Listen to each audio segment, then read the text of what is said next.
Oi, pessoal! Já entrei aqui esperando o pessoal começar a entrar.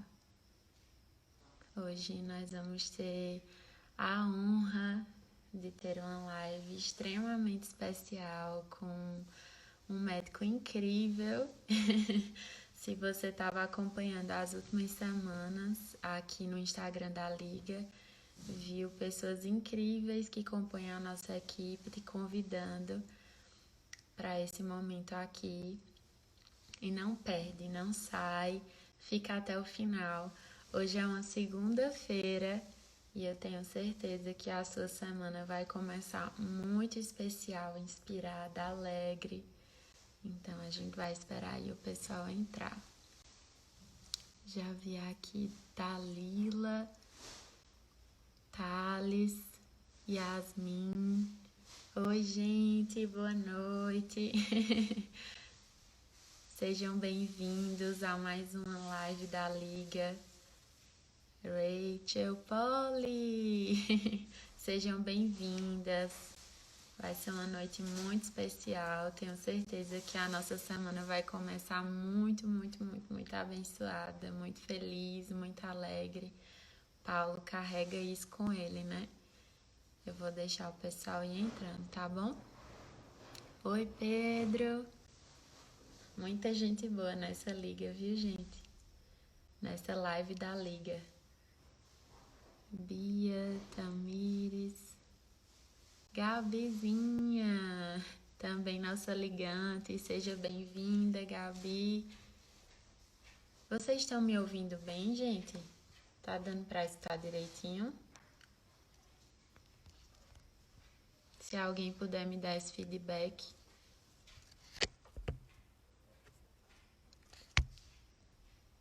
Vocês estão me ouvindo, gente? Ah, tá certo.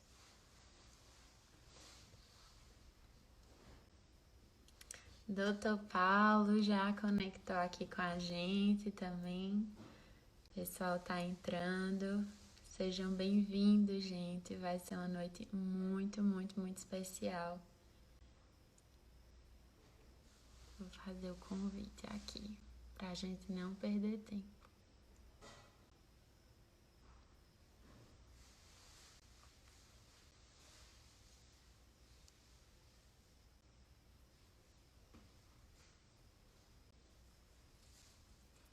Eita.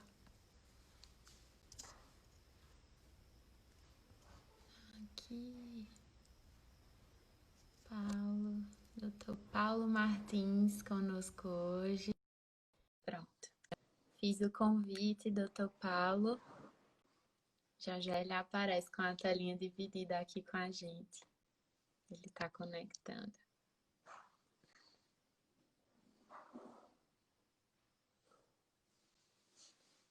A Aline entrou, também nossa ligante.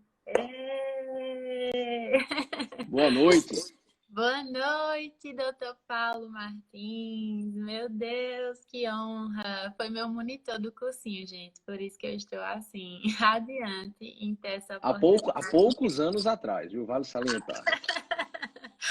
Ai, que honra, Paulo. Eu sei que o pessoal ainda está entrando, mas eu Então vou vamos lá. aproveitar.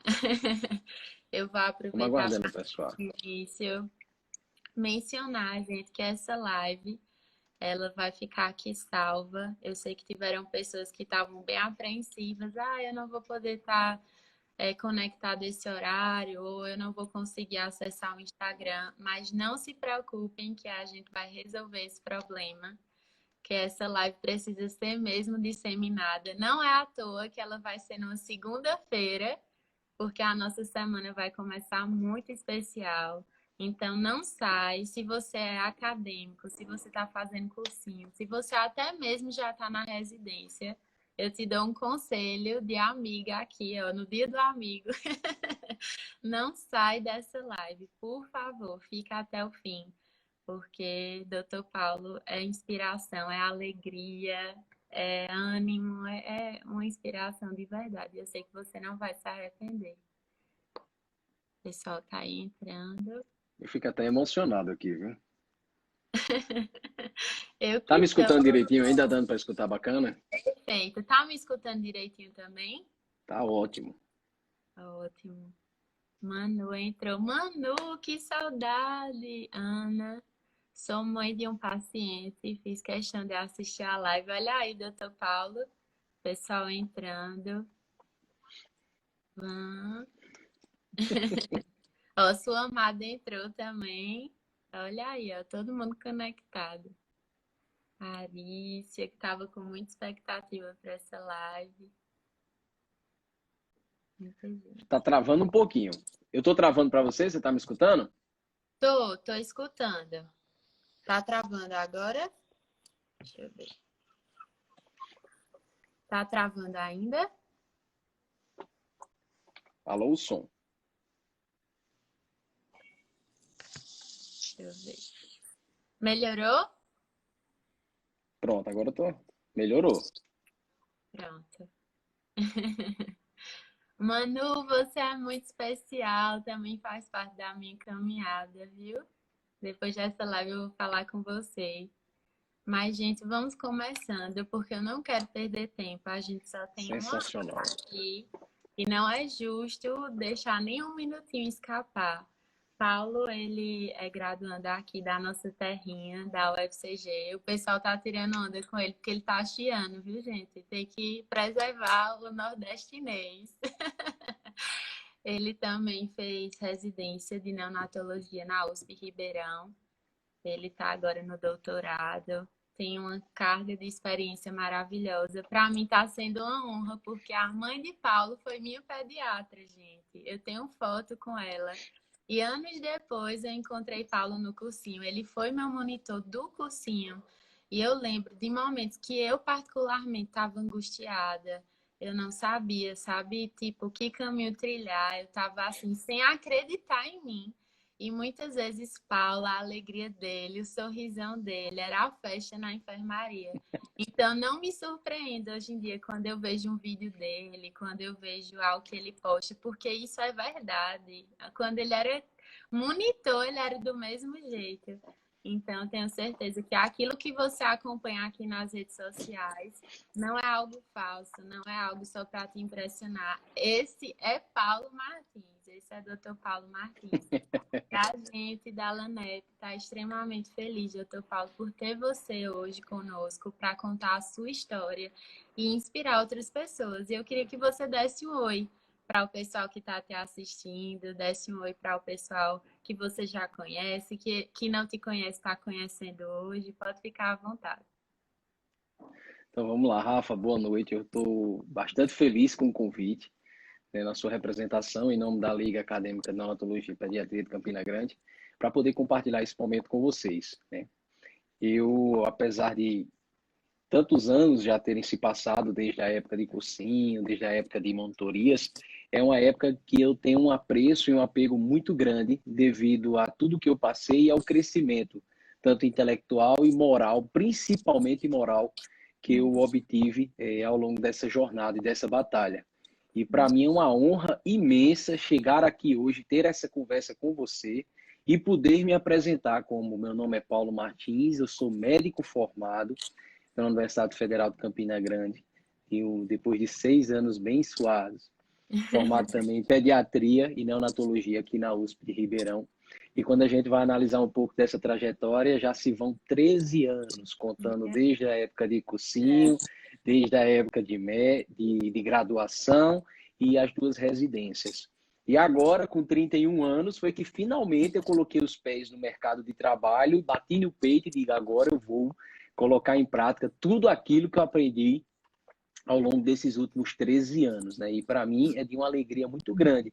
Então, esse momento me deixou muito emocionado, né? Que a nossa intenção aqui é motivar as pessoas. A nossa intenção aqui é fazer com que as pessoas entendam que elas são capazes de modificar a própria trajetória a partir da dedicação, a partir do esforço. Eu não estou aqui para dizer que eu consegui. Eu estou aqui para mostrar como eu consegui, para mostrar para todo mundo que é completamente está completamente aberto, né? Essas opções estão completamente abertas para todos aqueles que querem tentar, né? E sabendo que para tentar vai ter que se dedicar e para conquistar vai ter que enfrentar. Então, mais uma vez, eu fico muito feliz com esse convite. Vamos ter aqui um bate-papo, falar um pouco aí de cada etapa dessa, e eu espero que as pessoas se identifiquem, que isso as motivem, né? Que esse é o real objetivo desse nosso encontro. E é uma alegria muito grande ser com você, uma pessoa que eu tenho estima, um carinho, uma consideração muito grande, que eu acompanhei também muitos momentos ao longo da batalha, né? E fico muito feliz de ver você na graduação e compartilhando essas histórias maravilhosas, motivando pessoas, que eu acho que a gente tem que ter um propósito nessa terra, né? Independente do que você acredite, mas a gente tem que ter um propósito. E eu acredito que um dos grandes propósitos da humanidade é contagiar as pessoas para que elas se mobilizem a tentar mudar o mundo de uma maneira melhor. Então, vamos lá, estamos aqui para isso. Ah, meu Deus, até uma pessoa comentou aqui, seu Josilei, sou E fã. seu Josilei, ele é o padre aqui do hospital. É ele que vai nas UTIs abençoar as crianças, fazer as orações. Padre, um cheiro no coração, viu? Já Um compartilhamos muitos beijo, momentos. padre. Um beijo, padre. Eu compartilho do mesmo sentimento, viu? Eu também sou fã. Paulo, eu sei que falando de história, né? E a gente vai começar a falar um pouquinho da sua história ainda no cursinho. É muito comum a gente ter medo da nossa história, principalmente quando a gente se depara com o relógio. Às vezes o relógio e o termômetro da vida das outras pessoas nos assustam, porque às vezes a gente acha que o nosso caminho precisa ser igual ao caminho de todo mundo, ou que existe uma fórmula mágica, ou que sei lá, a gente se sente meio frustrado quando algo aconteceu e a nossa vida parece parada. E eu sei que ainda Verdade. mais em um tempo tão atípico, onde o mundo parou literalmente, existem muitas pessoas que estão nos assistindo agora e estão desanimadas, né? Estão tentando muito tempo o cursinho e ainda não obtiveram o resultado que esperam. E eu sei que você também não teve um sim de primeira, né? Não foi uma aprovação, que você entrou e passou. E eu queria que você contasse um pouquinho sobre a tua história, sobre essa ansiedade, sobre essa questão do cronômetro, de as pessoas entenderem hoje que cada um tem a sua história e a gente pode viver ela. E outra coisa também é que a nossa geração, ela é sempre ensinada sobre persuadida, inclusive, sobre uma questão de um sucesso absoluto. Porque ninguém posta aqui no Instagram, hoje eu estou extremamente triste. Todo mundo tem uma tendência de postar a melhor versão do dia, né? E a gente sabe E que da a vida, né? da vida. E a gente sabe que a vida ela tem suas nuances. Nem todo dia a gente tá bem. Existem os fracassos inerentes ao caminho, mas eles não precisam nos parar. Até o fracasso pode ser uma bomba propulsora de nos levar para onde a gente vai chegar, né?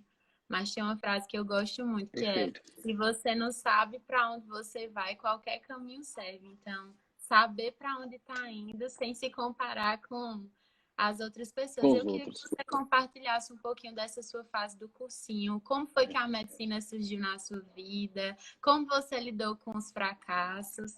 É isso. É uma coisa que a gente tem que destacar antes de começar essa nossa conversa é que toda pessoa de sucesso ela é recheada de fracassos, né? Uau. Então, para que você consiga realmente o sucesso, você vai ter que batalhar ao longo de uma caminhada, de uma jornada muito grande. Então, vamos lá. Eu nunca sonhei em ser médico. Eu acho que eu vou começar essa conversa sendo extremamente claro. Eu quero que o nosso papo aqui não seja com ilusões, não seja com. Não quero romantizar, não vou romantizar, né? Apesar de quando a gente fala do nosso esforço, a gente acaba romantizando, mas o que eu quero dizer é que quando eu comecei essa luta, eu não era aquele apaixonado pela medicina. Eu não era aquele cara que parava desde pequenininho e dizia para todo mundo, eu quero fazer medicina. Eu comecei dizendo que eu queria ser astro de rock and roll. Eu queria ter nascido na década de 80 e pegado uma guitarra e tocado violão, guitarra por aí, montado uma banda de rock. Era um sonho que eu tinha de infância, mas apesar de saber e ter aprendido a tocar, eu não tinha habilidade suficiente que me fizesse continuar nesse sonho. Mas independente, apesar de eu dizer que eu não era meu sonho inicial ser médico, eu sempre tive um expoente muito forte dentro de casa, que é a minha mãe. A minha mãe, ela é pediatra, ela é neonatologista, ela veio de uma cidade do interior da Paraíba, chamada Itabaiana. Ela estudou em colégio público e ela conseguiu passar na Universidade Federal de Campina Grande. Então, aquilo para mim já era uma coisa que ficava martelando na minha cabeça, né? E graças a Deus, pela condição de médica, minha mãe sempre me proveu uma qualidade de vida boa, um estudo bacana, eu tinha uma roupinha, eu podia sair, eu não posso reclamar da minha vida nem me fazer de vítima, porque minha mãe conseguiu me prover recursos ao longo da minha vida. Uhum. E eu fui ficando mais velho, fui chegando ali no primeiro ano. Eu não era o primeiro aluno da turma, eu nunca fui. Eu era um cara que eu acreditava que assim, jogo é jogo, treino é treino. Se eu ia para o colégio, certo? Eu tinha meus momentos com meus amigos, às vezes eu cometia alguns deslizes, eu acho que faz parte da formação de todo e qualquer adolescente. Mas quando chegava em casa, não tinha brincadeira. Então, quando eu chegava em casa, eu me dedicava completamente aos meus estudos. A ponto de que eu tinha algum destaque. Eu participava de umas Olimpíadas de Matemática, participava de umas Olimpíadas. Não, podia, não ganhava, mas na farra, lá fazendo a prova, na bagunça, eu tava na foto, todo mundo junto, e eu lá, ó, podia não ganhar medalha nenhuma. Mas eu participava porque eu via que eu tinha amigos que se dedicavam integralmente ao estudo. Desde o começo, eu sempre me relacionava com pessoas assim que eram mais voltadas ao estudo, pessoas que eram mais nerds, né? Então elas me motivavam, dizer, pô, eu quero ser igual a galera aí, eu quero dar uma estudada, eu quero me destacar, porque eu não era bonito, eu não podia fazer parte da turma dos bonitos, né? Porque todo colégio tem a turma dos bonitos. Eu não era jogador de futebol, eu ia para jogar bola, toda vez acabava expulso, chutava canela nenhuma, não era atleta. Então eu digo, rapaz, eu tenho que me encaixar em algum lugar aqui. E graças a Deus eu tive bons amigos, eram os amigos mais voltados à parte do estudo, e aquilo já foi me motivando a estudar e a me dedicar. Quando chegou no meu terceiro ano, eu sempre tive digamos que uma habilidade um pouco de falar com o público. Então eu comecei a pensar, eu acho que medicina não é o meu ramo, talvez direito seja o meu ramo. Talvez eu vá lá falar com o pessoal, advogar, etc. Eu botei na cabeça. E no meu terceiro ano, algumas faculdades, assim, extremamente em dúvida sobre o que eu iria prestar, extremamente imaturo, porque a gente termina o terceiro ano crianças, assim. Por mais que a gente ache que quer ter algumas liberdades, como dirigir, como consumir bebida alcoólica, nós somos crianças, nós somos imaturos, nós não temos aquela capacidade de tomar decisões aprofundadas. Verdade. E as minhas dúvidas eram reflexo dessa imaturidade. Então eu pensei, será que talvez no direito eu possa ser feliz? E eu comecei a pensar e analisar no futuro. É uma coisa que a gente tem que fazer bastante. A gente não pode romantizar as nossas escolhas pessoais. Nós temos que ser coerentes, nós temos que ser racionais. A gente tem que pegar uma escolha e a gente tem que analisar inúmeros fatores. Eu gosto? Vai me fazer feliz? Vai me ajudar a realizar os meus sonhos? Vai me satisfazer profissionalmente? Vai me fornecer recursos para que eu tenha uma vida de qualidade? Então, são inúmeros itens que a gente tem que avaliar na escolha de uma profissão futura. Não é simplesmente achar, sentar e dizer, eu amo isso aqui, então eu vou. E, de repente, você começa a lidar com frustrações que você não pensou lá na frente que elas iriam acontecer. Então, isso é muito importante quando você chega naquela fase do terceiro ano que você vai ter que lidar com a escolha de uma profissão. Tem que ter em mente que são muitos itens. E eu, apesar da minha maturidade, eu tentava vislumbrar um pouco desses itens no futuro.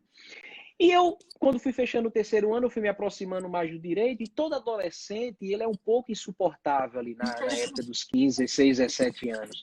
Então, eu via a medicina da minha mãe como uma coisa assim, eu não vou fazer medicina porque eu vou ser reconhecido pelo resto da minha vida como filho de socorro. Eu não quero isso. Revoltado. Então você começa a se afastar de algumas escolhas de sua vida por meros preceitos internos, né, gerados pela sua insegurança, e isso acaba lhe confundindo um pouco mais, né? Mas, de qualquer forma, algumas universidades eu prestei medicina no meu terceiro ano e prestei também direito na UEPB. Então, vamos lá. Não tinha estudado o suficiente para obter uma aprovação em medicina, tá? Nem tampouco em direito, e eu acabei sendo chamado, tá? É aprovação. O que eu estou querendo dizer é que eu sentia que eu não estava tendo uma base suficiente para me fazer brigar e me sentir confiante pelas vagas. Tá? Então, isso eu não estava sentindo que eu tinha aquela base suficiente. E eu acabei reprovando em medicina e eu acabei sendo aprovado em direito. E eu disse, poxa, vou fazer direito, vou fazer 6 meses de direito. Fui. Tirei notas muito boas, fiz vários discursos, etc. Sendo que alguma coisa me impactou. Sempre era a mesma coisa, assim, na minha perspectiva. Quem for da área do direito, não leve para o lado pessoal. Mas ali, eu estava indo todo dia para a universidade, era sempre livros antigos, que eu tinha que ficar reproduzindo, e aquilo não estava me motivando. E estava sentindo falta de algo que era interferir diretamente na vida das pessoas. Começou aí, nessa época do final do meu terceiro ano, e eu dizia assim, poxa, eu quero fazer algo que todo dia tem uma novidade diferente. Todo dia tem uma bagunça diferente. Eu quero algo que seja assim. Às vezes eu ia para a universidade lá direita e era a mesma aula. Talvez eu não tenha pego os professores que conseguiram me contagiar, talvez o ambiente também não conseguiu me contagiar, mas eu acabei me desestimulando. Então, no primeiro ano de cursinho, eu ainda fiz 6 meses de direito, aí eu desisti. Aí eu disse, e agora, rapaz, o que é que eu vou fazer?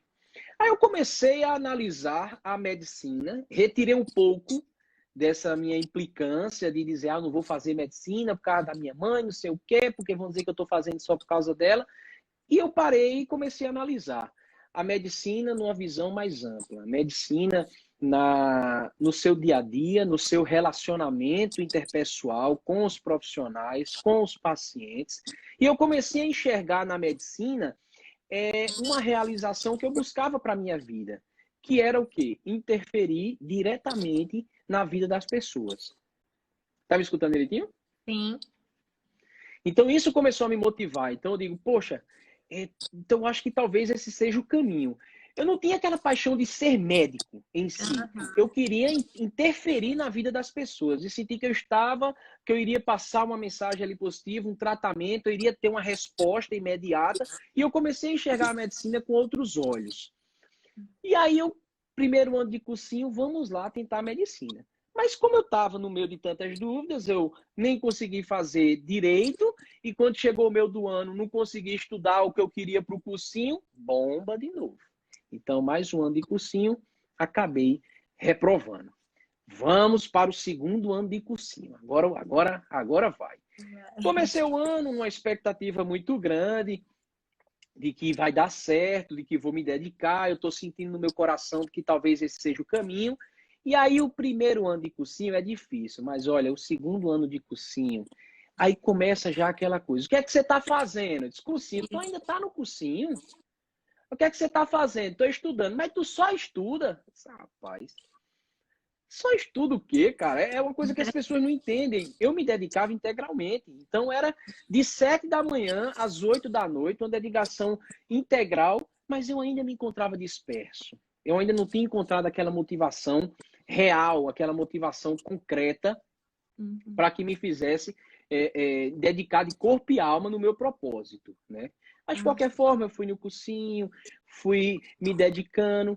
E nesse meu segundo ano de cursinho, eu consegui uma aprovação na medicina na particular. Aí, poxa, foi aquela alegria, vamos lá, fez a matrícula e eu entrei, comecei cursando. Sendo que eu chegava em casa, minha mãe não falava nada, nem meu pai. Mas depois de um tempo, eu comecei a sentir uma preocupação. Eu comecei a sentir que minha mãe estava se desgastando um pouquinho mais. E eu comecei a escutar eles, poxa, tá ficando pesado, pagar 2 faculdades, como é que a gente vai fazer? E eu respirei fundo e fui lá na faculdade particular e cancelei a minha matrícula. E eles foram muito gentis porque eles repassaram a minha matrícula para minha irmã, então foi como uma mensalidade para minha irmã. E na minha cabeça começou a martelar aquilo que eu falei inicialmente. Eu disse, poxa, minha mãe veio do interior da Paraíba, lá da escola pública, ela se esforçou, ela conseguiu, então eu vou passar na federal. Aí foi que veio o feeling. Sabe quando vem aquele negócio assim dentro de você e diz, agora eu encontrei a razão. Eu que passei muitos anos da minha vida querendo evitar ser comparado à minha mãe, de repente eu senti que a minha mãe era a minha maior motivação de vida. Meu Deus, que linda. Então isso transformou, isso fez uma reviravolta muito grande na minha vida, porque aí eu entendi que a minha mãe era o meu espelho, A minha heroína era ela e foi aí que eu entendi também os anos e as ausências de minha mãe.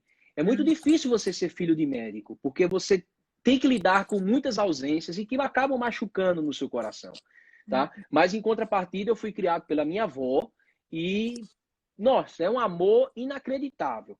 Mas essa falta de mamãe machucou um pouco ao longo do tempo. E eu só fui entender isso nesse segundo ano de cursinho que eu parei e eu disse, poxa vida, minha mãe não estava vadiando, minha mãe estava trabalhando, minha mãe estava cuidando de crianças, minha mãe... E aquela coisa veio me motivando e de repente estralou. Pá! E aí eu separei e disse, agora eu tenho a minha motivação. Agora chegou o gás. Mas essa motivação veio tardia. E eu não consegui a aprovação no segundo ano. Inclusive, eu tive uma nota pior do que a do primeiro ano. E eu fiquei numa depressão terrível. Chegou o final do ano, foi um ano extremamente complicado. Eu tinha um relacionamento de longa data, terminou esse relacionamento. Meu avô, a maior referência na família do meu pai, faleceu. Eu fui reprovado em todos os vestibulares que eu prestei, inclusive com nota inferior do ano passado. Eu cheguei no fundo do poço, no fundo do poço, e essa alegria que habitualmente eu tenho, ela desapareceu. Ela desapareceu. E foi um período assim tão conturbado que eu parei e disse, meu Deus, e agora? O que é que eu vou fazer? Cheguei para falar para minha mãe, para meus pais, e eles preocupados, porque, poxa, meu filho, você vai para mais um terceiro ano de cursinho, vá para particular, a gente tenta lá. Eu disse, mãe, vamos fazer o seguinte, eu vou tentar mais um ano. Não precisa a senhora pagar cursinho para mim, eu vou atrás de bolsa. E eu fui atrás de bolsa, inclusive lá em Iveson Assessoria. Eu já tinha feito Iveson os outros 2 anos. Eu cheguei e disse, Iveson, meu terceiro ano não vou conseguir pagar. E ele disse, não, vamos fazer o seguinte, você faz e lá para frente você me ajuda. A gente dá um jeito. Lá para frente a gente dá um jeito. E eu disse, pois vamos embora. Então Iveson, ele me abarcou e eu me senti muito forte naquele momento. E eu fui pedir também, que eu fui aluno do Motiva por muitos anos, eu disse, por favor, me deixem utilizar a biblioteca de vocês. E eles disseram, tudo bem, a gente autoriza e você vai usar a minha biblioteca. Então eu cheguei para meus pais e disse, olha, consegui aqui, fui atrás, eu vou tentar mais um ano. Eu preciso de vocês. Meu pai estava super triste por causa do falecimento do meu avô. Minha mãe estava muito triste com a situação. E eu disse, não, vamos lá, vamos tentar mais um ano. Aquela chama já estava aqui dentro, eu já estava sentindo que as coisas iam progredir. Ia dar certo, eu precisava tentar. E aí, Rafa, veio o último ano do cursinho. Nossa, esse último ano foi demais. Eu olhei e eu disse, foi um dos anos mais difíceis da minha vida, mas quando a galera vem falar comigo, eu digo, foi um dos melhores anos da minha vida. Eu acordava às 6 horas da manhã, para pegar a condução, para ir lá para o centro, para 7 horas da manhã eu estar na frente dos livros já, às 7 horas da manhã. E eu tinha feito uma retrospectiva anterior e eu vi que matemática era a matéria que botava para dentro. Existia o desvio padrão e que se você fechasse a prova de matemática, você tirava mais de 1.000 pontos. Então eu disse, cara, eu amo matemática. Eu tive que criar na minha cabeça que eu amava matemática e que eu tinha que colocar aquilo na minha cabeça e que eu precisava aprender de qualquer forma aquilo. Então não tinha conversa, eu tinha que aprender. E meu pai, ele fez uma coisa fantástica. Meu pai, ele pegou os 3 livros de Dante, que era um escritor, né, da matemática, um autor, e ele pegou esses 3 livros e em silêncio, em um mês, ele respondeu todos os exercícios de matemática desses livros. Meu Deus. Porque meu pai era engenheiro civil, meu pai não conseguiu se formar em engenheiro civil, parou no último período para cuidar de mim e da minha irmã enquanto minha mãe fazia residência. Nossa. Então ele chegou para mim e disse, olha, tá aqui a matemática, tá aqui todos os exercícios, você tem que estudar matemática. Eu digo, eu vou estudar matemática, sim, senhor. Então, eu estudava 1 hora por matéria. Era o meu cronograma, era 1 hora por matéria. Em matemática, eu comecei a estudar, o cronograma começaria às 8, eu comecei a estudar às 7 e eu fazia 2 horas de matemática. Então, todo dia eu estudava no mínimo 2 horas de matemática. E começou a dedicação integral. E eu fazia de 7 da manhã a meio-dia, parava, a gente geralmente almoçava com o pessoal lá no restaurante popular que tinha do lado do Motiva, era R$1 o almoço, se eu não me engano. Almoçava, voltava, 2 horas a gente estava de novo. Aí até às 18 horas, jantava lá, às vezes no restaurante popular, às vezes eu não aguentava, eu ia para casa, mas a maioria das vezes eu jantava lá, voltava e ficava até umas 9 horas, que era quando eu voltava de busão lá para casa. E muitas das vezes, quando eu voltava tarde, minha vozinha, ela deixava um pratinho de janta para mim. Então, quando eu chegava, tava todo mundo dormindo dentro de casa, mas tinha um pratinho de comida lá, que ela fazia para mim, porque sabia que eu ia comer. Agora, bota um prato desse tamanho aqui. Voinha também não brincava em serviço, né? E foi naquela dedicação pesada. Eu estudava de segunda a sábado, muito. Eu folgava o sábado à noite e o domingo, eu dava aquela relaxada, mas depois eu não brincava em serviço. Eu não brinquei em serviço porque aquilo começou a me magoar. Eu disse, cara, eu preciso dar um jeito na minha vida. E é interessante que você falou que a gente se compara muito às outras pessoas. Minha irmã, ela terminou medicina e ela terminou a graduação e passou para medicina na Facisa. E aquilo me deixava muito assim, eu disse, meu Deus, e agora eu preciso fazer também. Eu sempre ficava me comparando. É impossível você não fazer esse tipo de comparação. E era muito complicado, às vezes até alguns familiares, tipo, chegava para falar e disse, rapaz, tu não passou de primeira, não vai passar mais não. Aquilo matava, aquilo... Para você ter uma ideia, a minha dedicação foi tão grande que eu tenho um primo meu chamado André Luiz, que é uma grande paixão da minha vida, que eu não tenho muitas lembranças dele nesse ano, de tanto que eu estudei. Ele devia estar com uns 4, 5 anos, naquela fasezinha. Eu não tenho a memória porque eu fiquei o tempo todinho no livro, tentando superar as minhas adversidades. No meio do ano, a UFCG fez um vestibular. E eu me inscrevi, não tinha medicina, mas tinha um curso chamado Biotecnologia, Engenharia de Biotecnologia. Eu disse, rapaz, quer saber, eu vou me inscrever nesse curso para ver se as coisas estão dando certo. E aí eu cheguei, me inscrevi nesse curso, fui fazer a prova e 2 semanas depois, resultado. Passei em primeiro lugar, uma nota lá em cima, eu olhei assim... Eu me lembro que era 12:30, eu estava no computador escutando umas músicas e de repente eu olhei o resultado. Nossa, eu fiquei muito emocionado, porque foi dizer assim, cara, continua que o negócio está dando certo, vai dando certo. Aí foi que eu estudei demais. Rafa, depois desse vestibular, quando todo mundo diz assim, depois do meio do ano você vai dar uma esfriada. Aí foi que eu enlouqueci. Foi que eu enlouqueci, que eu disse, cara, o negócio vai dar certo, agora eu vou estudar muito. E aí eu estudei muito depois desse meio do ano, né? E foi aquela batalha imensa, foi aquela luta, até chegar o dia do vestibular. Chegou o dia do vestibular, vamos fazer a prova. Fiz a prova da primeira etapa, terminei a prova da primeira etapa, aqui na Federal de Campina Grande, e saiu o resultado, passei. Agora, passei numa vaguinha, se eu não me engano, foi era 175, se eu não me engano. Eram 100 vagas, eu fiquei em 175. Continuei estudando muito. Eu tinha grupos de estudo, era uma coisa que me ajudava bastante. Eu tinha um grupo muito coeso. E eu aproveito para dizer que todos do meu grupo de estudo, independente de quantos anos tentaram, hoje em dia são médicos, todos. Um deles que demorou mais um pouco foi o Tiago Tejo, que inclusive saiu numa reportagem agora no Brasil inteiro. Médico sanfoneiro, tocando sanfona, meu grande amigo. Mas todos do meu grupo de estudo, todos passaram. Uns demoraram mais um pouco, outros foram mais rápidos, mas todos passaram, porque eles continuaram. Porque continuou, a gente não pode desistir. Não pode desistir. Chegou o dia da segunda fase, lá na Federal de Campina Grande, eu fui fazer a prova. Quando eu terminei a prova de matemática, eu baixei a cabeça, eu chorei, eu comecei a chorar. Aí a própria fiscal chegou, opa, você tá tudo bem com você? Eu disse, não, tá tudo bem, nunca estive melhor. Ela disse, por que você... Aí você pergunta, por que você está chorando na hora da prova, Paulo? Porque eu tinha conseguido chegar a um resultado das 10 questões de matemática. Meu Deus do céu. E eu sabia que se eu tivesse feito aquelas 10 questões de matemáticas, eu iria tirar mais de 1000 pontos. Então eu parei assim, eu olhei, eu digo, mas Deus, aí refiz as questões, confirmei, aí eu parei e digo, poxa, parece que deu certo. Sabe aquela sensação que eu olhei assim, eu acho que eu passei. Eu me lembro que eu olhei para a janela, tava uma luz bonita, só faltou tocar um solo de guitarra do Pink Floyd, do Queen, um negócio assim para, sabe, aquele momento assim que eu parei, eu digo, rapaz, eu acho que eu passei. Eu acho que eu passei. Aí eu saí dessa prova, essa prova foi lá no Bodó Congô, longe, eu morava no Mirante, eu tava tão emocionado que eu disse, eu vou a pé para casa. Eita! Rapaz, a gente faz cada besteira nessa vida.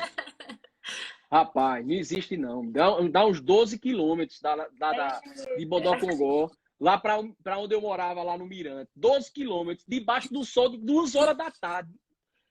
Olha, eu tava sem dinheiro e eu disse, eu vou, porque eu vou a pé, porque eu vou pagar meus pecados tudinho, eu vou, fui a pé. Cheguei. Olha, quando deu na metade do caminho, eu olhei para os céus e disse, rapaz, que diabo de ideia foi essa que eu tive aqui, pelo amor de Deus? Como é que o povo me deixou vir a pé do Bodocongó pro Mirante, rapaz? 12 quilômetros, o povo também não me ajuda, eu revoltado. Fui para casa. Cheguei em casa, quem estava na porta me esperando, eu toquei a campainha, abriu a porta, minha avó. Oh, meu Deus. Aí ela me olhou e disse, menino, 3 horas da tarde, que diabo de prova é essa? 10 horas de prova? É? E por que tu tá todo vermelho, parecendo um pimentão? Aí eu olhei para ela assim, eu bem emocionado, eu disse, ô vó, eu acho que deu certo. Eita, oh, meu Deus. Aí ela disse, como assim, rapaz?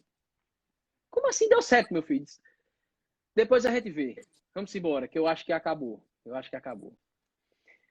Aí, vamos lá.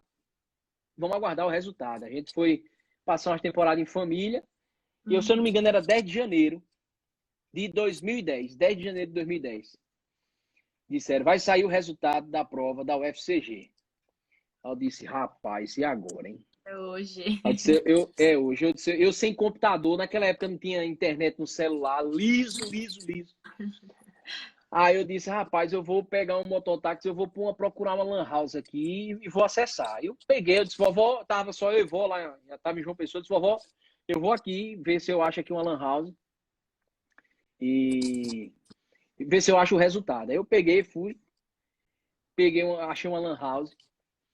Rapaz, aí eu, no Orkut e no site da Comprove, olhando, eu digo, eita, não vai dar certo não vai dar certo. E tuf, a página fora do ar. Eu digo, eita, vou morrer agora. Como é que a página ficou fora do ar, rapaz?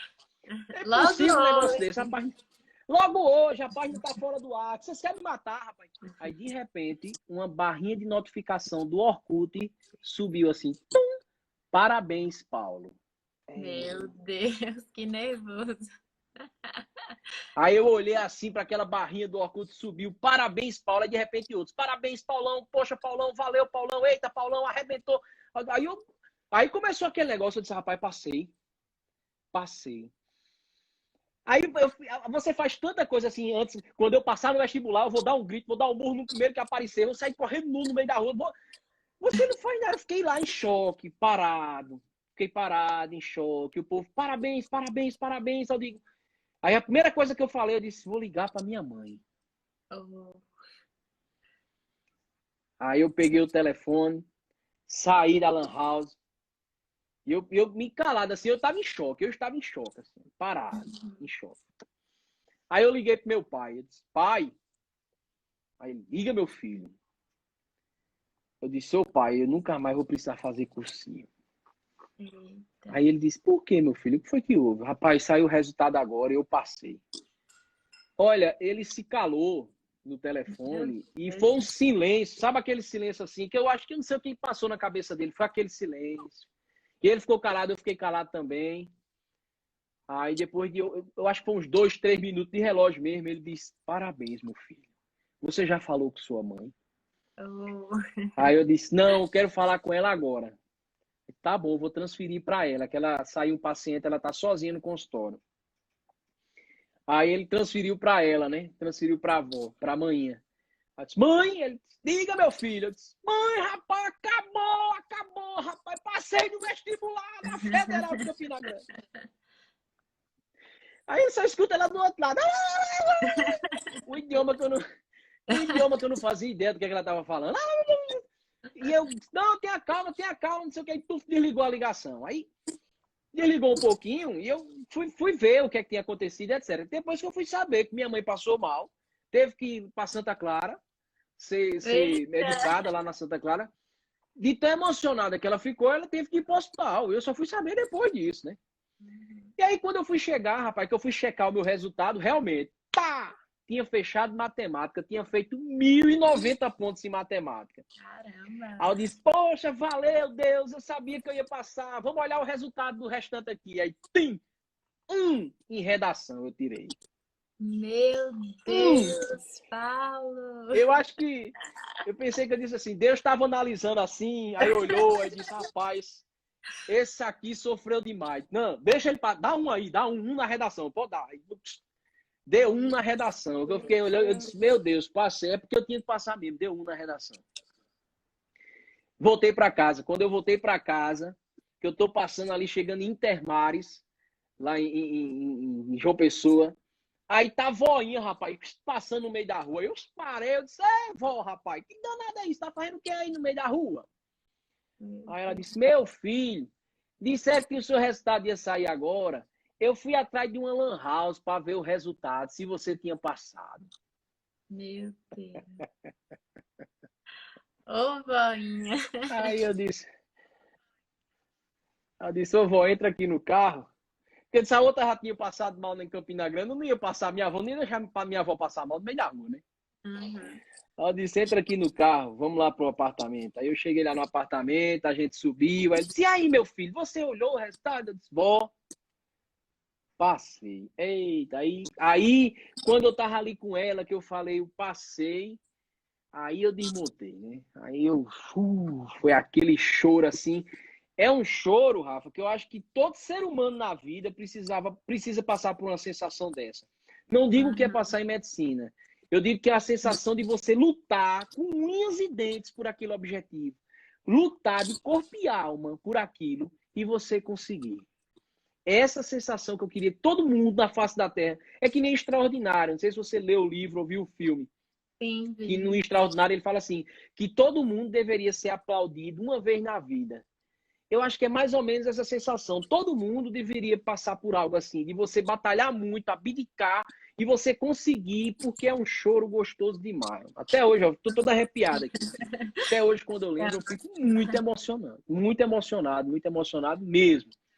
Porque valeu muito a pena. E é como eu disse, geralmente as pessoas acham que o protótipo de quem passa em medicina é um só. É aquele nerdzão que não conversa com ninguém, que passa o tempo inteiro ali com os livros, é aquela pessoa que não tem vida social e que vai e passa de primeira, né? Tem todo um estereótipo para aquela pessoa que diz que vai fazer medicina. Eu enfrentei muito isso, porque eu era uma pessoa extrovertida. Então, algumas vezes os professores chegavam e diziam, vocês vão fazer vestibular para quê? Eu disse, medicina. Tu vai fazer vestibular para medicina o quê, rapaz? Eu escutava isso, eu escutava. Mas eu tinha uma percepção de vida. Demorou um pouco eu ter essa maturidade de entender mais ou menos o que é que eu queria da minha vida. E no final, quando eu finalmente consegui passar, eu olhei para trás e disse, eu não queria jamais ter passado de primeira. Eu não queria nunca ter passado de primeira. Porque o que eu vivi no cursinho, as pessoas que eu conheci no cursinho, as histórias de vida que eu conheci no cursinho, de gente que não tinha dinheiro para pagar professor, que a gente compartilhava livro, que a gente dava carona um para o outro, que um pagava o almoço para o outro. Entendeu? E de você conseguir construir um grupo, de você dizer assim para esse grupo, a gente quer passar junto, eu não quero passar sem você. Da ponto de, às vezes, os nossos colegas, uns passavam na frente, e como eu passei, teve amigo meu que não passou, e eu não consegui nem ter aquela minha alegria, porque eu fiquei tão triste com meu amigo não ter passado, entendeu? Então, assim, laços de amizades, eu construí laços de amizades ao longo dessa batalha que duram até hoje. Uhum. Então, assim, foi muito importante para mim, para eu chegar na faculdade com essa bagagem, com essa história de vida e colocar o pé dentro da medicina. Que aí eu vou te falar, se eu achava que o cursinho era difícil, nossa senhora. Começou a história. O tal do curso de medicina, você sabe disso. Você está sentindo, você sabe também da dificuldade do cursinho, você sabe disso tudo, né? Talvez a diferença é que você seja tão doce que você encarou de uma perspectiva diferente. Eu já sou mais entregue, sofrido, essa coisa louca aqui que já tem aí acaba sendo uma outra forma de encarar, né? Você sabe disso tudo. Então, dentro do curso de medicina, é que a gente acaba tendo que ter outras percepções, né? Responsabilidades, né? A gente começa a ter responsabilidades do ponto de vista de que a gente começa a lidar com outras vidas, né? É um estudo que a gente vai adquirir uma carga de conhecimento para que a gente entre em contato, né, diretamente com outras pessoas. Então, vai uma responsabilidade que você vai ter que transmitir, né? Então, aí a coisa começa a pesar um pouco mais. E o conteúdo é um conteúdo completamente mais denso, as aulas são imensamente mais densas, as provas são imensamente mais difíceis. Então, assim, foi uma outra realidade completamente diferente. E uma das maiores alegrias que eu tive foi quando eu entrei no curso de medicina. Aí eu digo, rapaz, quer saber de uma coisa? Agora eu preciso arrumar um trocado. Porque não dá para ficar.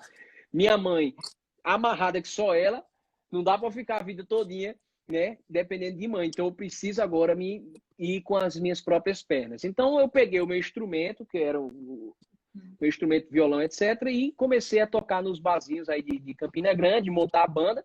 Eu ia tocar, era sexta-feira, sábado, era R$ 200 que eu ganhava numa noite e ajudava a sobreviver. E eu comecei a perceber que eu tinha estudado tanto, que eu estava com uma percepção de mundo que eu poderia transmitir para outras pessoas. Então, eu comecei a dar aula. Então, eu comecei a ensinar. Inclusive, minhas duas primeiras alunas, que são muito minhas amigas, de Iracema e de Anchieta, que são contadores aí em Campina Grande, que é a Camila e a Cândida. Hoje a Camila é arquiteta e a Cândida está finalizando psicologia. Foram minhas primeiras alunas, eu comecei a dar aula particular para elas e de repente eu recebo aquela ligação de Iveson.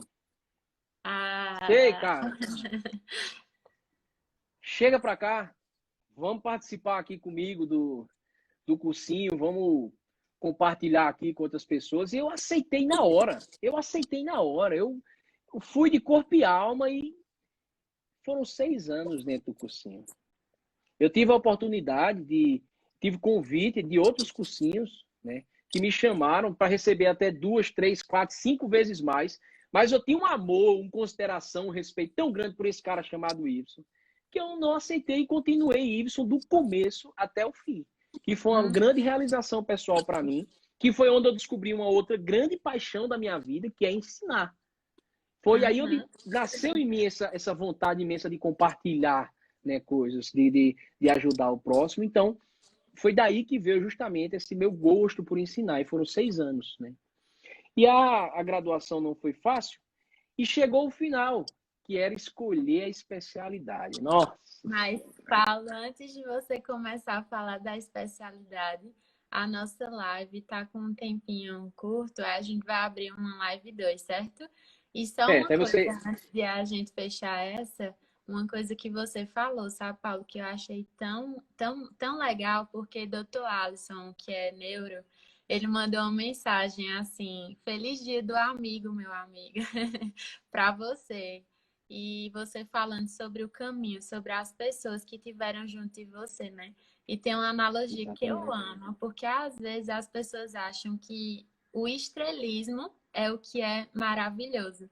Mas só uma estrela brilhando não faz o que uma constelação causa, sabe? Então, quando Perfeito. você consegue perceber várias estrelas, você é muito mais forte. Eu estava conversando com a Arícia hoje, que é uma amiga muito, muito grande minha, e eu dizia exatamente isso a ela, que é tão bom percorrer o caminho com pessoas, porque a gente nunca vai ser bom em tudo, né? E eu olhando você, as pessoas que você construiu no caminho. Então, tem pessoas aí nos olhando na live. Nunca pense que o caminho é melhor sendo egoísta, né? Sendo retendo Perfeito. conhecimento. Na E aí, se verdade, eu a for gente usar... se dá. Pode falar. A gente Exatamente. tem É que tempo nem de ser terceiro, né? Exatamente. É que nem se eu for usar, você usou um termo mais bonito, eu vou usar uma música do Chiclete com Banana, que Diga diz aí. que uma andorinha só não faz verão. Uma Olha aí. andorinha só não faz verão. Né? Olha Então vamos aí. lá. Então você fecha essa daqui e a gente abre outra, né? Para chegar aí ao Beleza. final. Gente, a gente vai a parte 2. Se você está fazendo, se você é acadêmico ou está pensando em residência, tá na residência, essa próxima parte a gente vai falar disso, certo? Então, se tá Perfeito. aqui, espera aí que a gente vai abrir a parte 2. Ô, Rafa, Vamos não lá. esquece de salvar, não. Isso. De jeito nenhum. De jeito nenhum. Então vamos.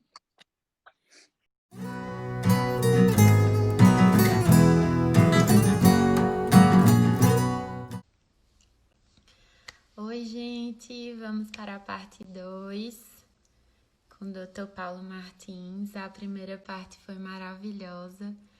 Esperar o pessoal entrar. Nós falamos sobre a trajetória dele no cursinho. Agora a gente vai falar da vida acadêmica e residência médica.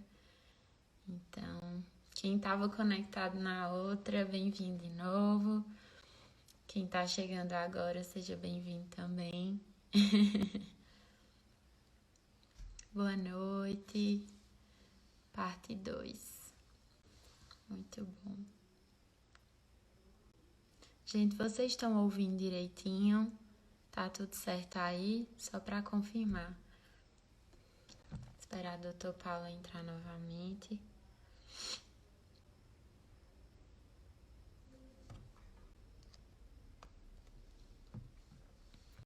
Pedro me deu um legalzinho. Geisa também disse que tá ok. Então, ótimo, maravilha. Tá vendo, gente? Todo mundo tem uma história e a sua é única. Tudo vai acontecer no tempo certo. Eu queria que você ficasse com isso muito firme, sabe? No seu coração. Eu sei que às vezes a gente fica ansioso, fica pensando, meu Deus e tal, mas a nossa hora, a nossa porta, ela tá lá.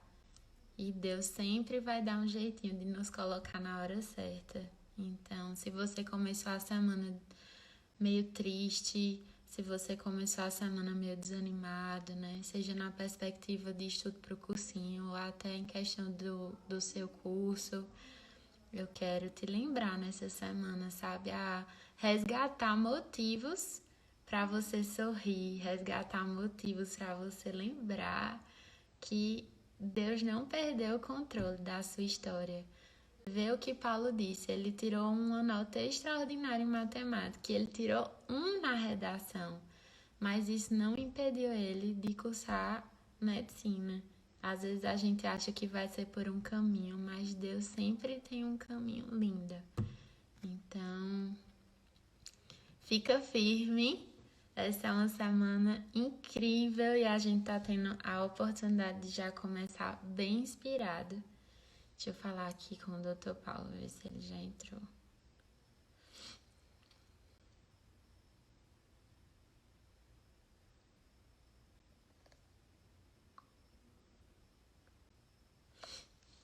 Ele vai entrar aqui novamente.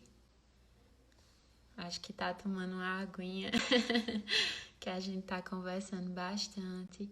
Eu espero que essas lives possam aquecer o coração da gente, né? Aê, voltou. Vou fazer o convite de novo. Calma aqui. Fiz o convite do Dr. Paulo.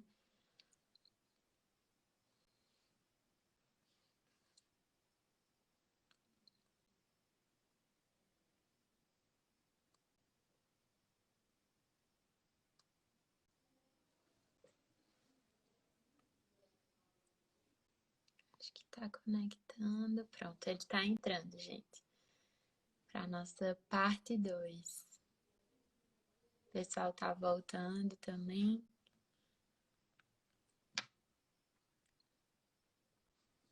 A parte 1 ficou salva, gente, no nosso feed. Então, se porventura você perdeu, quer assistir, tá salvo, viu?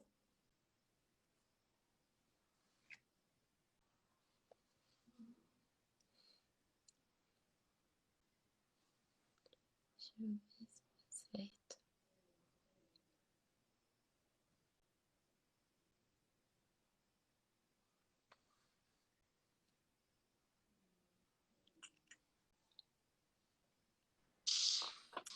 De Vou de casa. volta!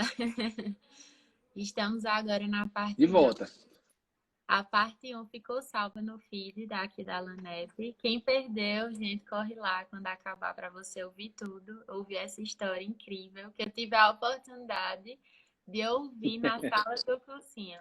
Eu estava vendo os comentários do pessoal falando, tô emocionada, até uma moça falou que estava chorando. E eu sei exatamente o que você está sentindo, viu? Porque eu lembro que foi um dia que eu estava tão triste, que estava achando que nada estava fazendo sentido na minha história. E ouvir Dr. Paulo me fez relembrar que existe uma recompensa no caminho, né?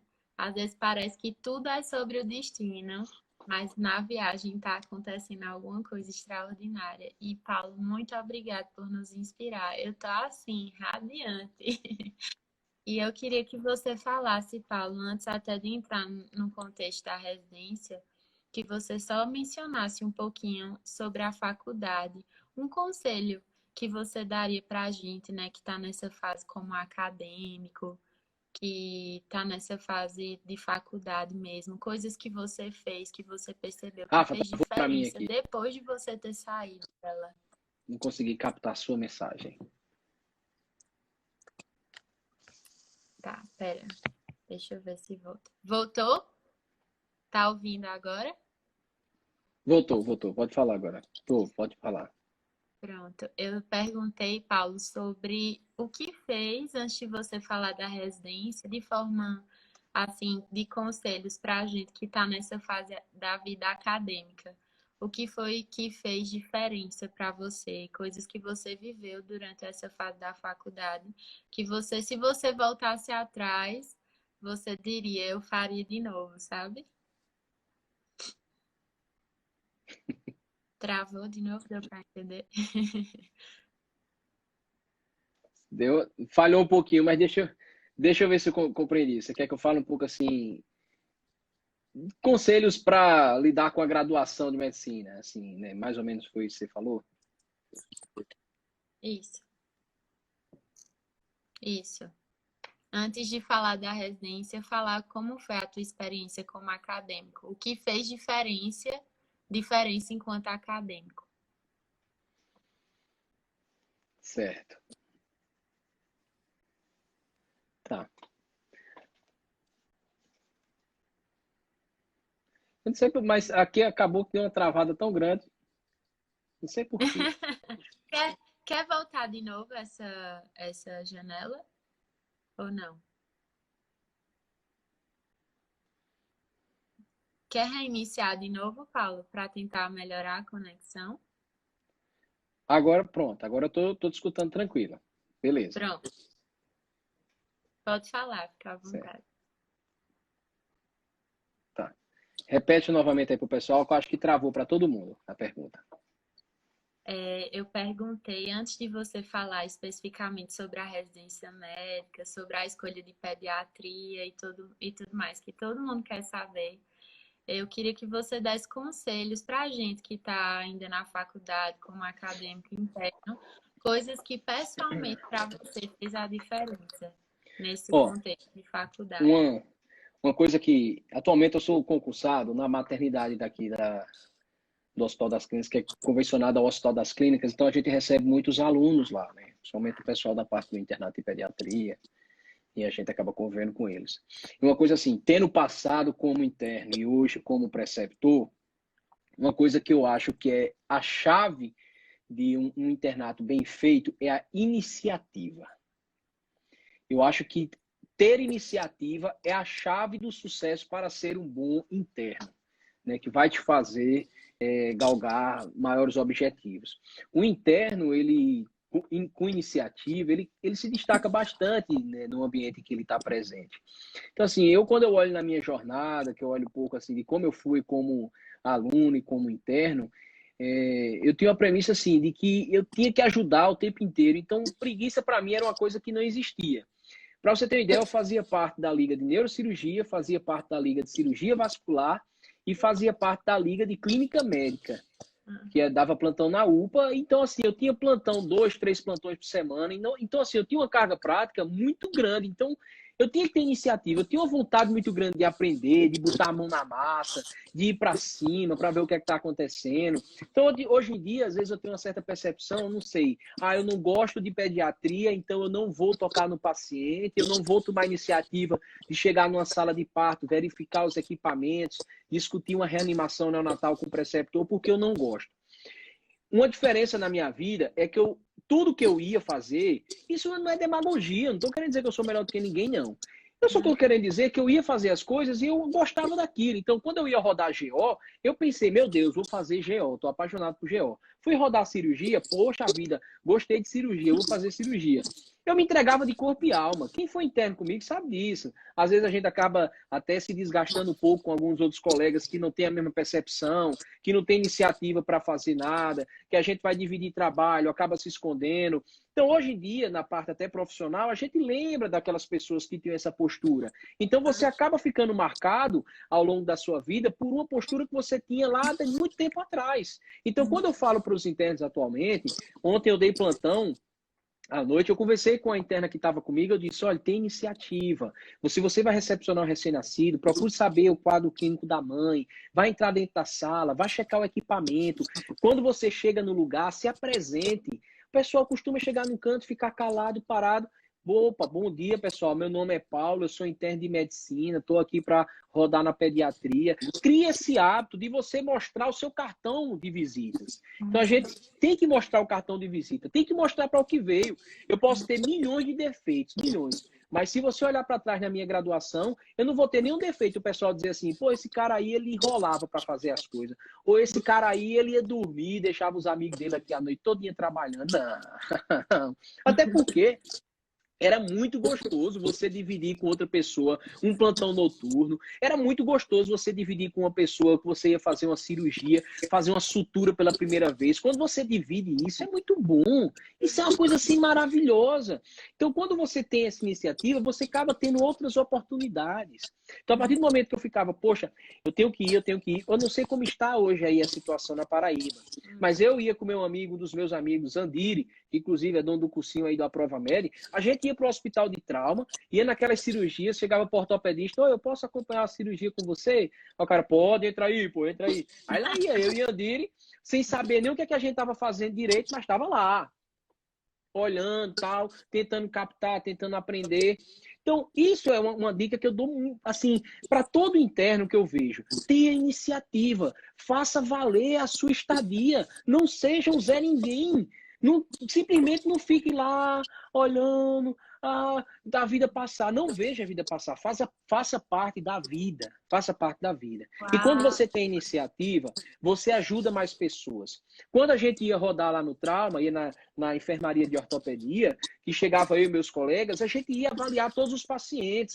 Então a gente sabe que às vezes uma enfermaria ortopédica é lotada, às vezes acaba passando um detalhe ou outro, pode passar despercebido. Então a gente está sabendo disso, a gente tentava dominar a situação. E quando a gente tentava dominar a situação, a gente ganhava confiança. Quando a gente ganhava confiança, os caras iam operar, chamavam a gente. Entendeu? Ó, esse cara aí, ele bota a mão na massa, vem, etc. Então, acabava indo. Então, é muito importante você ter essa iniciativa quando você é tanto um aluno de medicina, quanto você é um interno de medicina.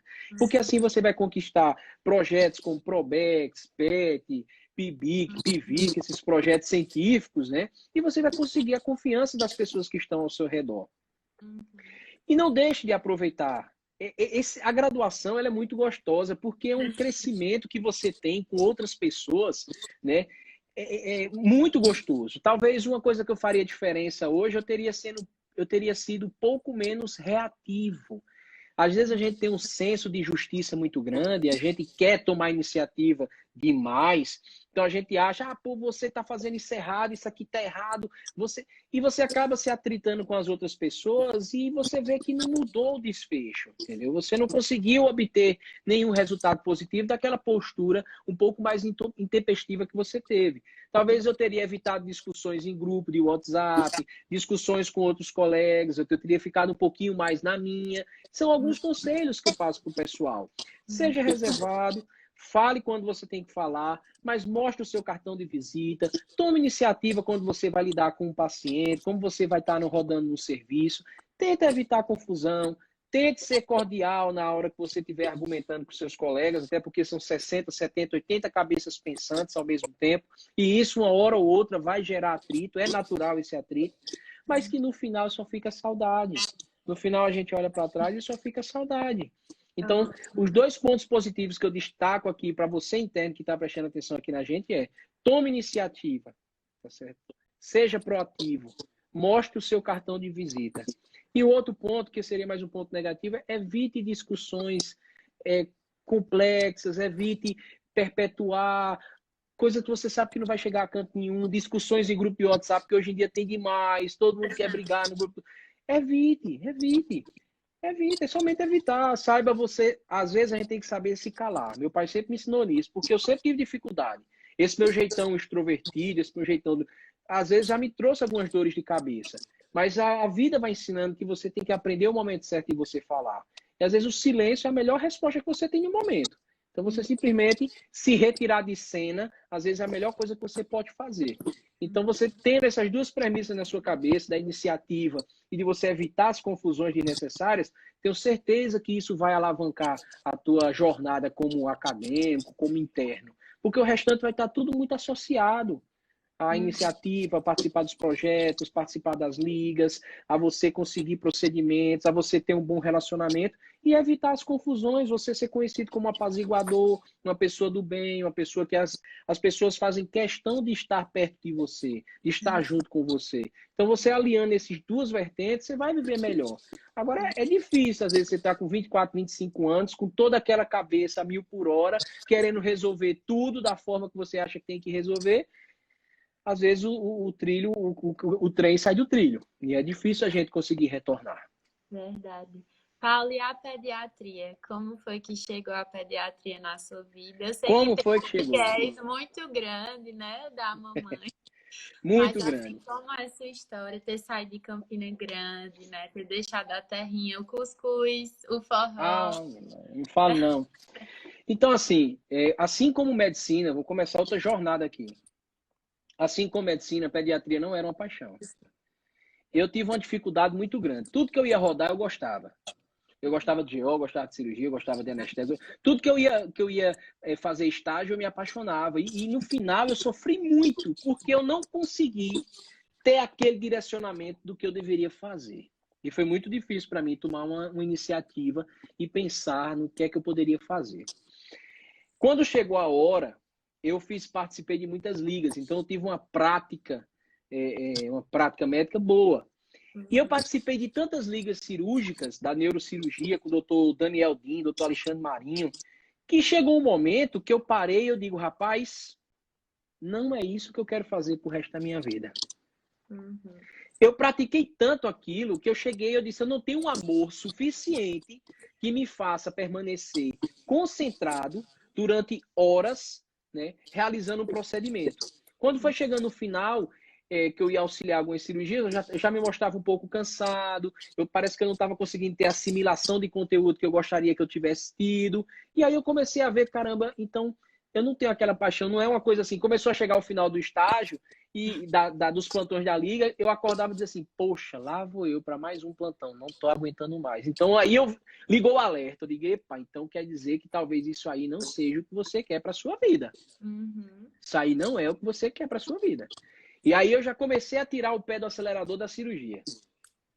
E todo mundo era assim na cabeça, rapaz, sua mãe é pediatra, você tem que fazer pediatria, não sei o quê. E você tem que tentar elaborar uma forma de lidar com isso e tentar enxergar de maneira racional e evitar um pouco esses zumbidos no ouvido, né? Quando chegou para a gente fazer as provas de residência, eu tinha um grupo de estudo muito bom dos meninos e a gente acabou pesquisando onde seriam os hospitais referência, tá? Então, aí a gente já entra numa questão de que nós temos inúmeros pontos positivos e inúmeros pontos negativos de sair de casa. A gente fica em casa e a gente tem inúmeras vantagens, como estar no seio materno, conhecer os hospitais, já ter uma perspectiva de trabalho, mas eu queria, no meu coração, provar algo diferente. Eu queria ir para um serviço que as pessoas, que eu lesse o livro, eu pegava o livro da USP, eu dizia, rapaz, olha só, esse livro é da USP, será que um dia eu vou botar o meu pé dentro de uma USP? Será que eu vou conseguir entrar na USP? Então aquilo começou a me motivar. E os meus amigos, eles falavam isso, cara, a gente tem que ir para um serviço grande, a gente tem que ir para uma grande escola, vamos batalhar, vamos conseguir. E esse movimento começou a me impulsionar a olhar para os grandes centros. Então, eu comecei a olhar Rio Grande do Sul, comecei a olhar São Paulo, comecei a olhar Rio de Janeiro, Pernambuco, né, Salvador. E minha irmã, ela passou para pediatria na Unicamp. E depois ela foi fazer imunologia pediátrica na USP de Ribeirão Preto. E ela disse, meu irmão, tem a USP aqui de Ribeirão Preto, que eu tô, e que eu gosto muito. O que é que você acha de vir conhecer a cidade, etc. Então, beleza. No final lá da minha graduação, a gente organizou um grupo, foi todo mundo para São Paulo, a gente alugou um apartamento, a gente fez o roteiro do que a gente iria fazer. Eu estava muito perdido, então eu fiz o quê? Eu disse, então eu tô com dúvida. O que é que eu tô com dúvida? Eu tô com dúvida em pediatria, anestésio, cirurgia e GO. Eita! Apenas. Apenas. Aí eu disse, o que é que eu vou fazer? Então, eu vou fazer o seguinte, nas principais, eu vou escolher pediatria. Aí, por que você vai escolher pediatria? É uma especialidade que eu tenho um amor muito grande, que eu sei que eu posso me apaixonar, que eu tenho um ambiente familiar que me propõe um conhecimento maior dentro da área da pediatria, então eu vou escolher pediatria. Então, na pediatria, eu coloquei na USP Ribeirão Preto e na Unicamp. No SUS São Paulo, eu coloquei cirurgia. No ABC Paulista, eu coloquei anestésio. E algumas outras eu coloquei cirurgia também. Pediatria eu só coloquei na Unicamp e na USP Ribeirão Preto. Ela disse, então vamos lá, seja o que Deus quiser. Passar, eu faço. A ideia era, acabou que no final de tudo era o que eu passar, eu faço. Sendo que aí eu acabei tendo uma preparação boa e no final das contas eu passei nessas opções, né? E eu digo, e agora, rapaz, o que é que eu vou fazer? Então, eu acho assim que eu sou um cara muito família. Eu acho que família é o centro que rege a nossa existência na Terra. E eu me reuni com meu pai, com minha mãe, com minha irmã. E eu disse, vamos lá, passei aqui, cirurgia, anestésio, pediatria. GO já tinha descartado um pouco. O que é que eu vou fazer? Disse, anestésio. Anestésio, eu adoro contato com o paciente. Adoro contato com o paciente. Eu acho que se eu for fazer anestésio, eu vou perder um pouco dessa relação com o paciente. Aí eu comecei a me afastar da anestesia. Cirurgia. Poxa, eu já não estava aguentando mais passar aquelas horas inteiras, imensas, em pé. A coluna já estava doendo. Aí eu comecei a me afastar da cirurgia. Aí eu olhei para pediatria e digo, mas rapaz, será que vai ser pediatria mesmo? Não estou acreditando. Não estou acreditando. Aí, por coincidência ou não, as maiores notas que eu tirei foram em pediatria na Unicamp e na USP de Ribeirão Preto. Eu tinha tido notas que eu poderia passar em neurocirurgia nelas duas. Mas eu tive notas excelentes em pediatria lá. E quando eu vi, estava indo para a segunda fase lá para fazer para decidir se era pediatria ou não. No final de tudo, né, que eu acabei passando nessas especialidades, eu cheguei para conversar com minha família. Eu disse, não, e aí? O que é que a gente vai fazer, então, em relação à escolha? Então, aí eu comecei a colocar numa folha todos os prós e os contras do porquê de eu fazer pediatria. Adoro criança. O universo da pediatria é mágico. Eu não tenho interesse nenhum de trabalhar com estética. Eu não tenho interesse nenhum de trabalhar com emagrecimento. Não tenho interesse nenhum como é que eu diria? De lidar com adulto. Aí eu comecei a trabalhar com adulto. Quando a gente se forma, a gente vai dar uns plantões com médico. Eu fui dar um plantão numa cidade chamada Itabira, no interior de Pernambuco, que no dia eu atendi em torno de 200 adultos. Estava tendo uma febre do chikungunya. E eu vi a hora, assim, eu estava desesperado, eu era o único médico do hospital, eu não tinha almoçado, eu não tinha ido no banheiro. E nesse dia saiu o resultado que eu tinha sido aprovado para pediatria na USP de Ribeirão Preto. E aí eu olhei aquilo tudo e eu disse, eu vou embora. Não tem condição nenhuma de eu me submeter a isso. Eu estou expondo essas pessoas aqui a situações degradantes, sem estrutura. Eu estou sofrendo aqui. Eu preciso me especializar. Não vou ser feliz aqui dando esses plantões. Aí eu voltei dessa maratona de plantões, cheguei em casa e disse, mãe, eu vou para Ribeirão. Eita. Eu acho que eu decidi, eu vou fazer pediatria. E não acho, é como eu disse, eu não estou aqui para romantizar a coisa, de chegar lá e dizer, ai, o mundo da pediatria, criancinha, etc. Cheguei logo com raiva, porque você chega sem saber que é aquilo que você quer. Você chega na dúvida, então, meu Deus, o que é que eu vim fazer aqui? Será Longe que eu de meu... escolhi certo, né? Será que eu escolhi certo? Longe de meu pai, longe de minha mãe, longe de minha avó, longe da minha família todinha. Aqui em Ribeirão Preto, um calor da bexiga, para pegar um avião, é um sofrimento para ir para o Nordeste. Meu Deus, o que é que eu estou fazendo aqui? Aí na primeira semana, logo aqui de residência, que eu fui apresentar um seminário, teve um dos docentes que sentou na minha frente lá, e ele falou bem alto para outra que estava disse, isso é daqueles, mais um daqueles retirantes nordestinos que está aqui, é? Rapaz, aquilo Eita, foi... que dor. Aí eu digo, mas rapaz, para ir, tô aqui ainda para sofrer humilhação. Aí eu respirei fundo esse dia, eu disse, eu vou me embora para casa, eu não vou ficar aqui mais não. Terminei minha apresentação, cheguei em casa, chorei, porque eu me senti mal demais, eu me senti assim...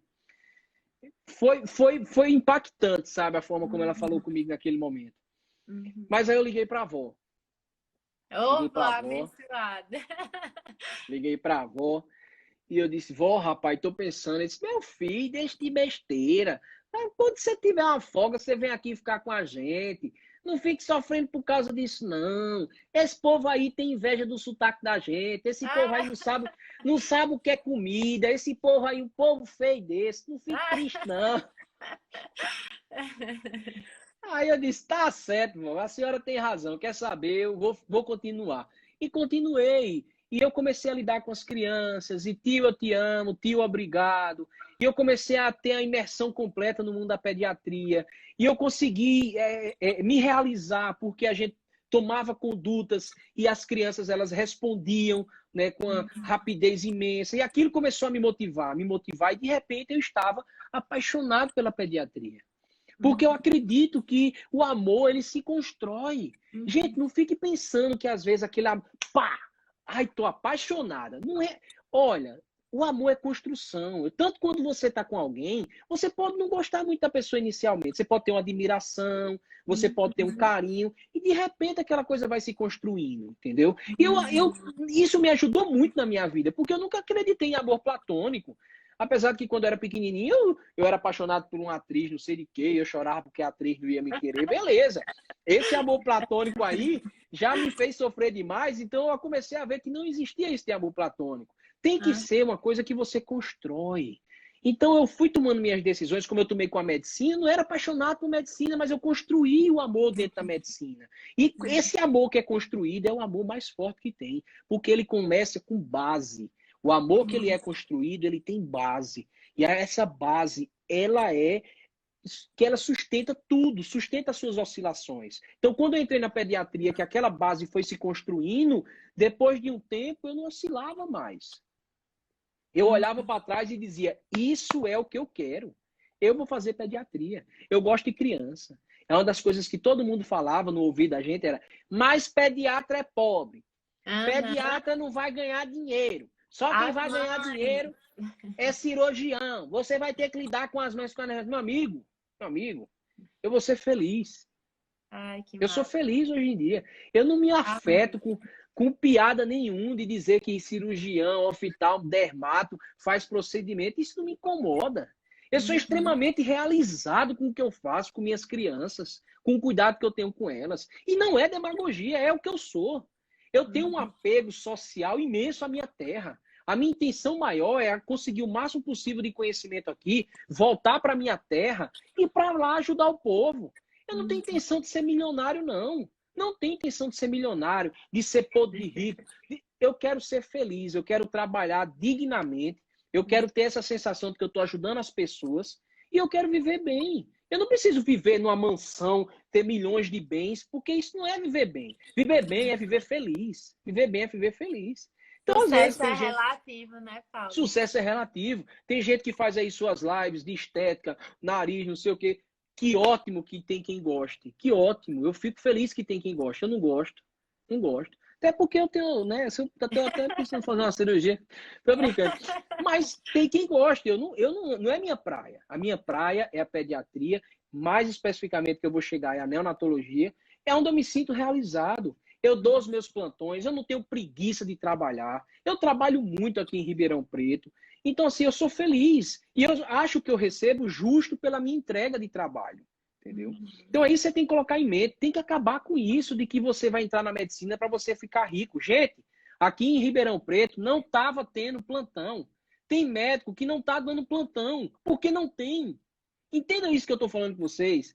Acabou isso de que médico vai ter emprego em todo lugar. Eu fiquei extremamente frustrado quando eu vim para Ribeirão Preto e as pessoas falavam: quando você voltar para Paraíba, vai estar as portas todas abertas. Beleza.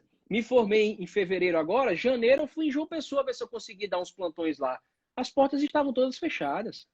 Meu Você Deus. acha que eu conseguia assim dizer a alguém: ah, vem aqui, dá um plantão? Não. Não foi como eu esperava. Eu pensei que eu ia chegar e, pô, cara, vamos lá, dá plantão aqui, não sei aonde, vamos trabalhar aqui. Não, não foi. Não foi. E aquilo me deixou mal, porque eu digo, rapaz, todo mundo chega para você e diz, você vai fazer USP, você vai fazer Unicamp, onde você chegar vai ter trabalho. Não é assim. Não é assim. Primeiro, você tem que pensar na sua qualificação profissional, qualificação pessoal. Depois, é um passo a passo que você vai se inserir nos mercados, tá? Beleza, se eu quisesse voltar para Paraíba agora e montar o meu consultório, talvez eu teria um público bom? Teria. Mas eu, Paulo Martins, eu sou apaixonado pelo SUS. Eu sou apaixonado pelo SUS.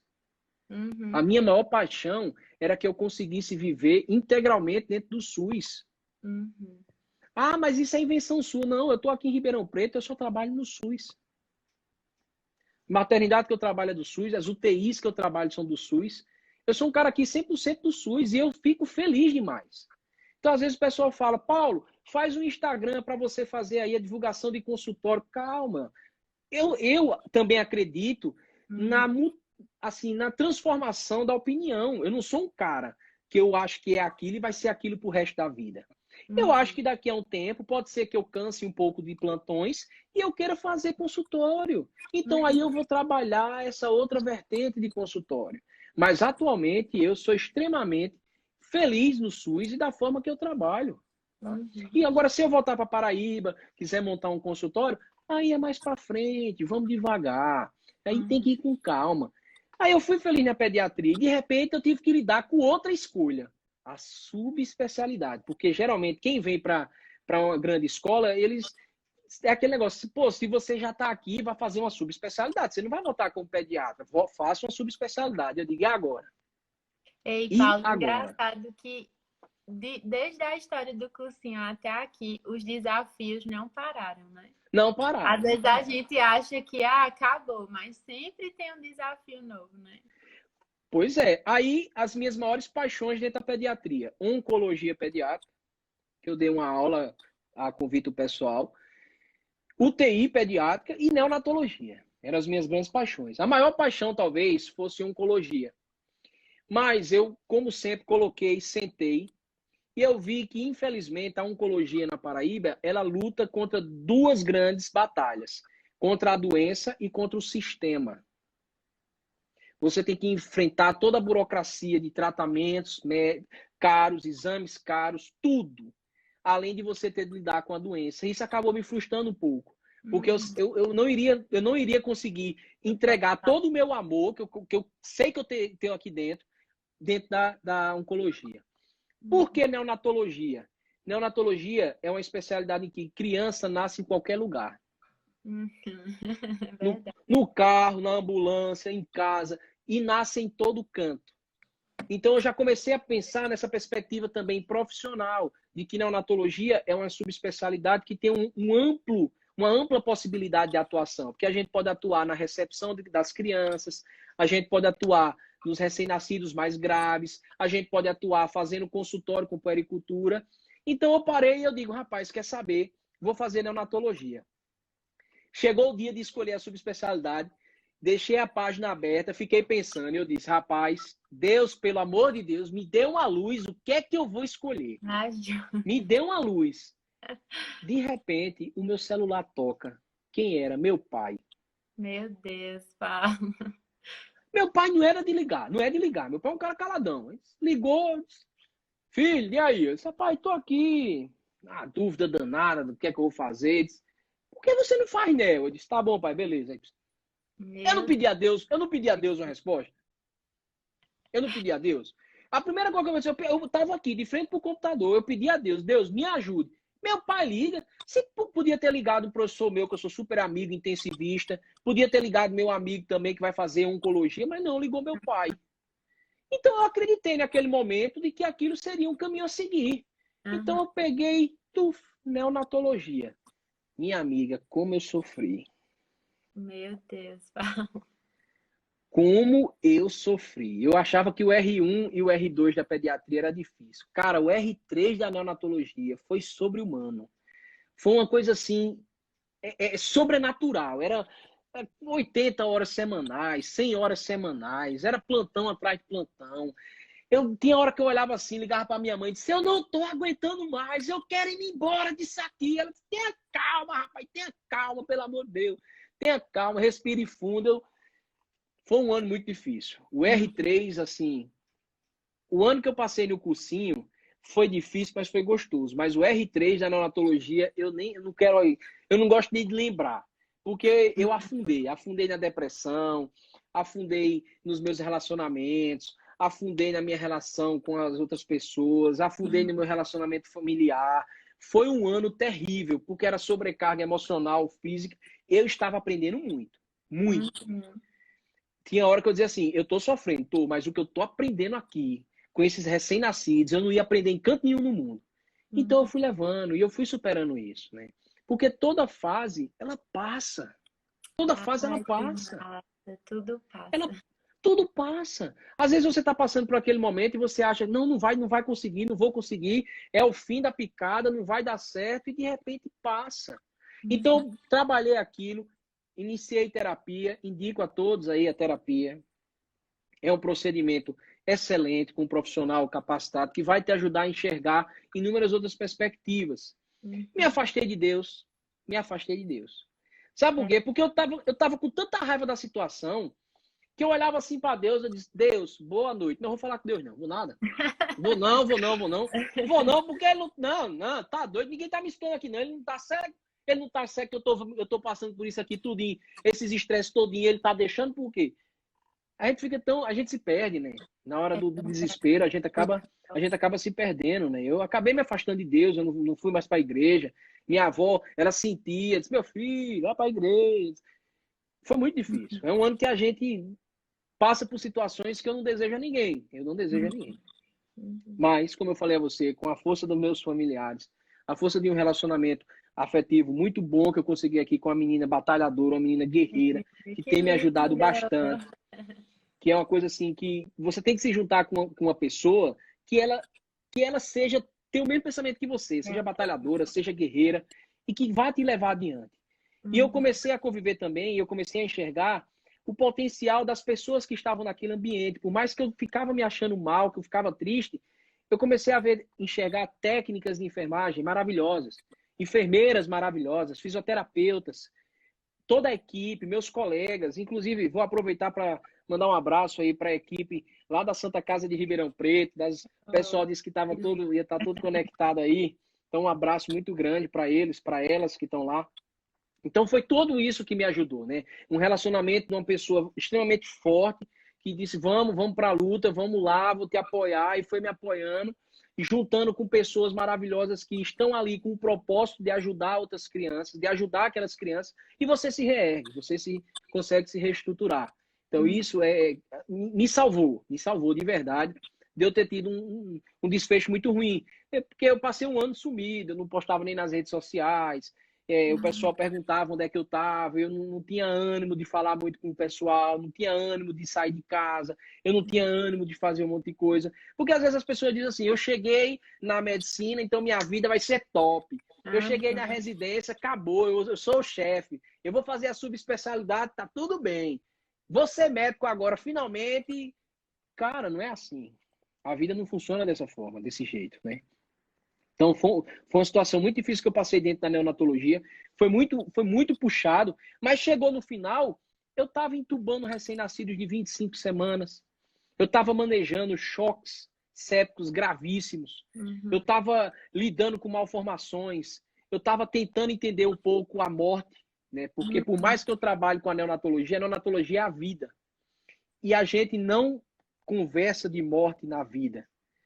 Não é fácil você dar uma notícia negativa na neonatologia para os pais, porque aquilo é o maior bem da vida deles, que acabou de nascer e às vezes tem um desfecho que a gente não queria que fosse ter. E é um trabalho muito intenso, mental, saber repassar essas informações, ter o acolhimento. E eu já vou chegando um pouquinho nessa parte final para passar alguns exemplos de vida. Eu estou há algum tempo formado e até hoje, graças a Deus, eu não tive dor de cabeça nenhum com pais, porque a minha conversa é clara. Essa conversa que eu estou tendo aqui com você, Rafa, se eu tiver que conversar com o pai, eu vou ter essa mesma conversa, olho no olho. Eu vou explicar o porquê das situações, eu vou explicar o que está acontecendo, eu vou falar do teu filho, eu vou conversar, eu vou te dizer, olha, eu me apresento, minha conversa é sempre a mesma. Boa tarde, bom dia, boa noite, meu nome é Paulo Martins, eu sou médico intensivista aqui da unidade. Estou acompanhando aqui o teu filho, que está evoluindo dessa forma, e estou à disposição para qualquer dúvida que você tenha. Isso é a base. É a base. Entendeu? E às vezes, por exemplo, essa semana, não vou dizer que minha vida é um mar de rosas. Teve uma situação de um pai que queria notícia do recém-nascido, invadiu a UTI, gritou com a enfermeira, gritou com a técnica. Eu cheguei lá, eu disse, o que é que tá vendo? Não, porque eu disse, calma, nós estamos aqui no UTI, nós estamos com crianças graves aqui. Respire fundo, respire fundo. Aí você acabou, disse, vamos reiniciar a nossa relação? Vamos reiniciar? O senhor topa reiniciar a sua relação comigo? Ele disse, top. Eu disse, meu nome é Paulo, estou aqui, o que foi que aconteceu? Ah, por que não me deram? Eu disse, vamos lá, vou lhe passar todas as informações agora. Aí você passa com calma, você vai conquistando os familiares, e de repente o cara tá lá, disse, doutor, queria dar um abraço, mas não dou por causa do coronavírus. Não. Fica o aprendizado, tem que ter calma, a gente tem que olhar para aquele ali, tem que se botar no lugar dela, não é porque a mãe chegou lá na UTI, como às vezes acontece, chega uma mãe lá, não sei de onde, que não tem dinheiro para pegar o ônibus, eu vim ver meu filho, não tá podendo, você não pode não. Calma, não é assim que as coisas acontecem, eu acho que tudo tem que ser maleável, às vezes eu falo sério, eu estou tentando falar sério agora, então nem sempre eu sou a pessoa, às vezes as pessoas têm uma perspectiva, que eu aproveito o momento, um estereótipo para corrigir. Eu não sou anjo, gente. Eu não sou anjo. Tá certo? Eu não sou um ser. Eu sou um cara cheio de defeitos, cheio de falha, que eu estou tentando melhorar o tempo inteiro. Mas eu acho que tem algumas coisas na vida que facilitam. E é a franqueza, você ser franco com as pessoas e você se pôr no lugar delas. Tá certo? Essa é a essência da medicina. É você se pôr no lugar daquela pessoa. Você chega, tá uma mãe sofrida, querendo ver a criança, querendo ter notícia. Você vai gritar com ela. Você vai tratar ela mal, cara. Toda vez que eu vejo uma vozinha daquela, uma senhorinha daquela, eu lembro da minha mãe, eu lembro da minha avó. É a primeira coisa que vem na minha cabeça. Quando eu vou examinar uma criança, eu digo, esse aqui é como se fosse meu filho. Esse aqui é como se fosse um familiar meu.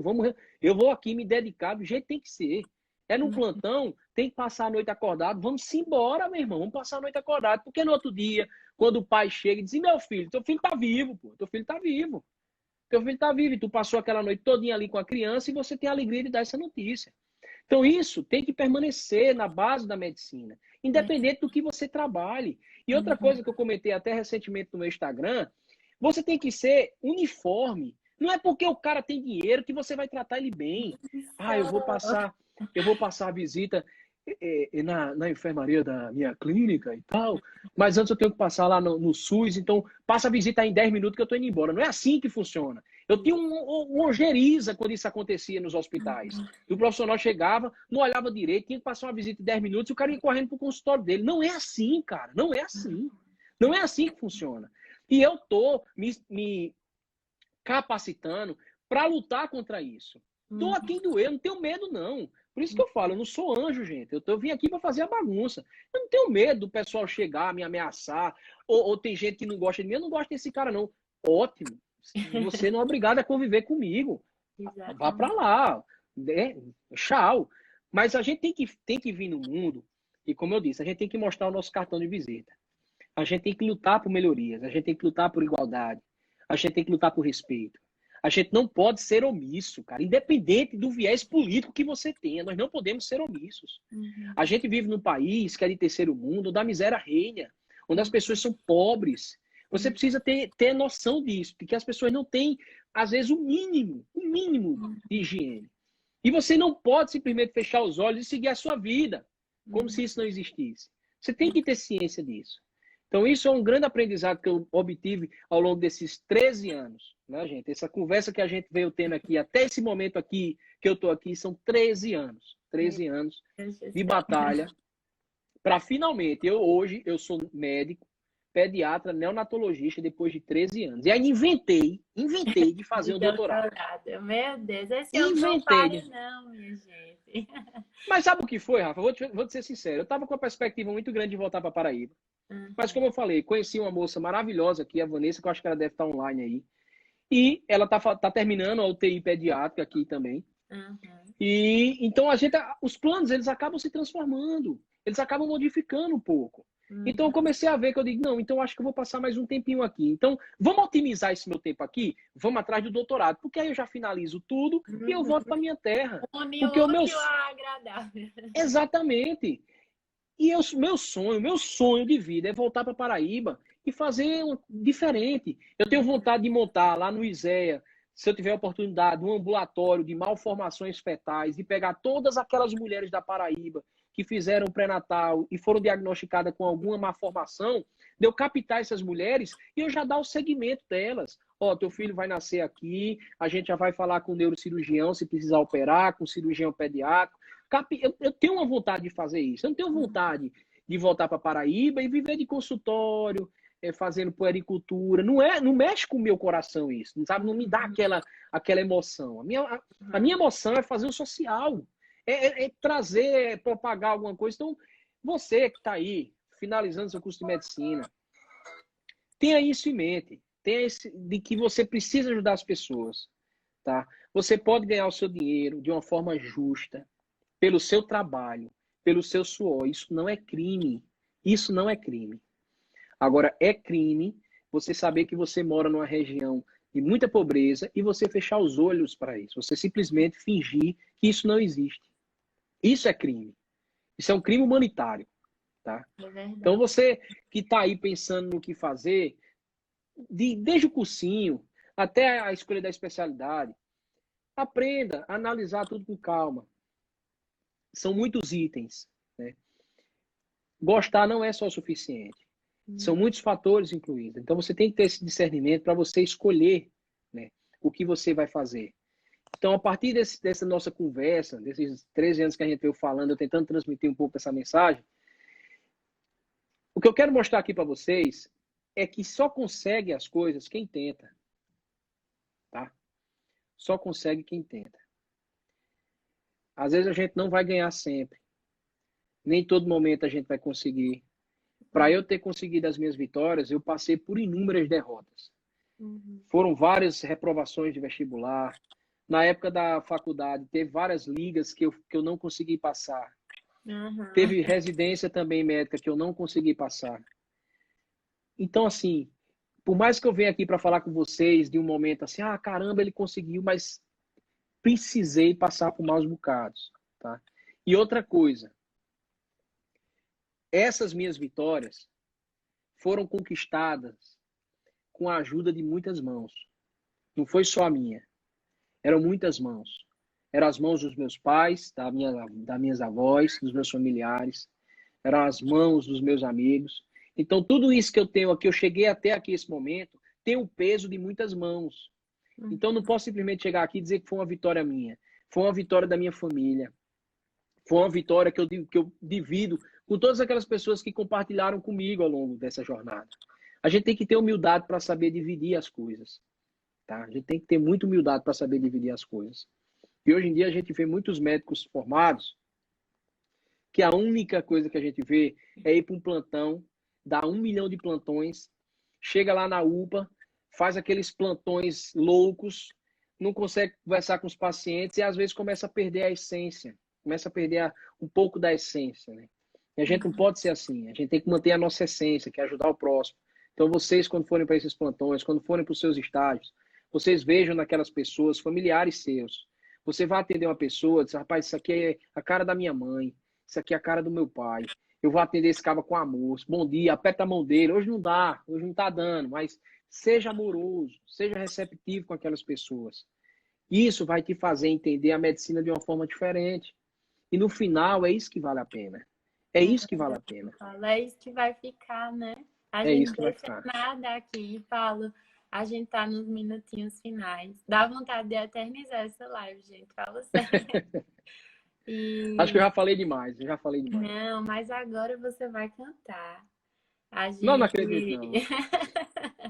A gente, a Aline da nossa liga, que inclusive tá aqui, maravilhosa. É sua fã também, viu, Paulo?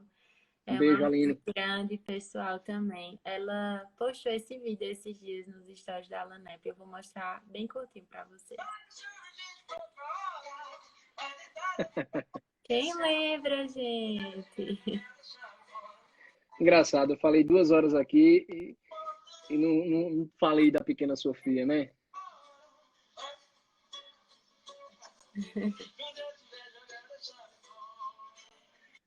Mas olha, realmente esse nosso final tinha que confluir para essa situação. Lidar com a Sofia foi uma experiência inacreditável, né? Esse vídeo ele é de uma riqueza emocional muito grande, porque a gente vê a capacidade que a criança tem de lidar com a dificuldade da maneira que a criança enxerga. Ou seja, uma doença grave que poderia levá-la ao óbito e naquele momento ela dançou. Ela tinha colhido exames de manhã, ela estava recebendo medicação na veia, estava fazendo antibiótico, estava com múltiplos acessos e ela dançou, dançou, dançou.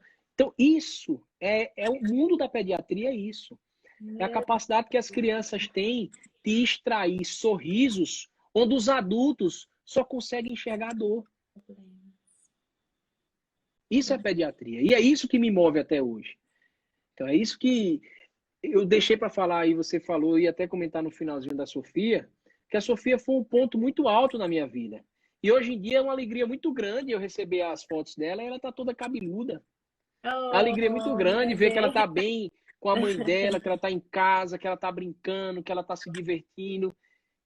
Esse amor é que nos move e me deixa muito emocionado.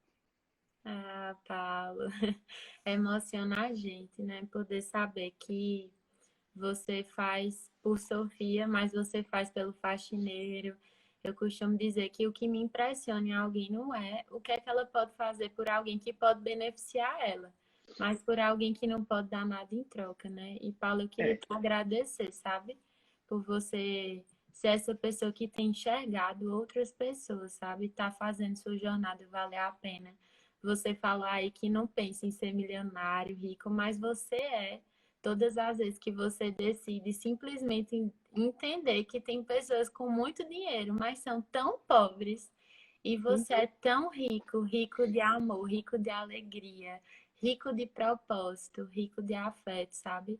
Eu tava lendo, né, às vezes você falando e os comentários das pessoas te agradecendo, dizendo que você tem inspirado, né, que a sua história ajudou de alguma forma. Então, eu sei que eu estou falando aqui, mas é um sentimento tão uníssono de todo mundo que está aí, essas 51 pessoas que estão aqui até essa hora e Olhando, constante né? ouvindo.